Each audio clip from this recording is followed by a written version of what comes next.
To manage a VMware ESXi host, we can use the VMware host client. To access the VMware host client, open a browser and navigate to the fully qualified domain name or IP address of your ESXi host.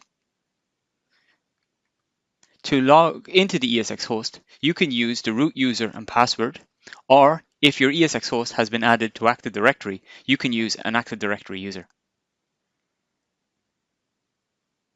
We will log in with the root user.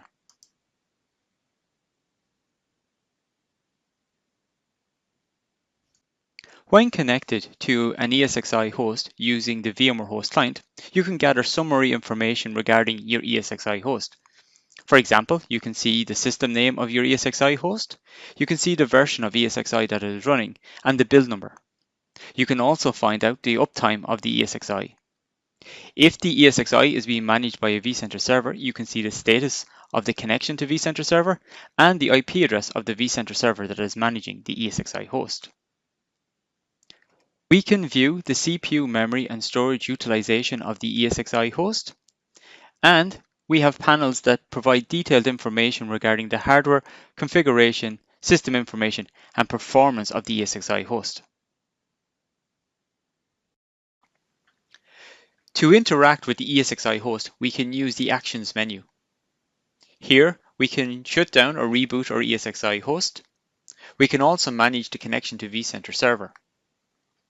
If we need to perform maintenance on our ESXi host, we can enter and exit maintenance mode here.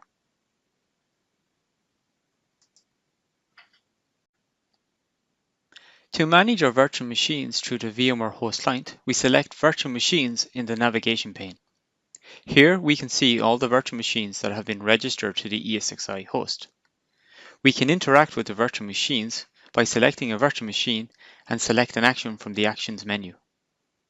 Here we can power on, power off virtual machines, take snapshots, and we can open a console to interact with the guest OS. There are a number of user settings available under the User menu. For example, we can change the auto refresh for our VMware host client. We can change the password for the user we're currently logged in with. And we can select Logout to exit the VMware host client.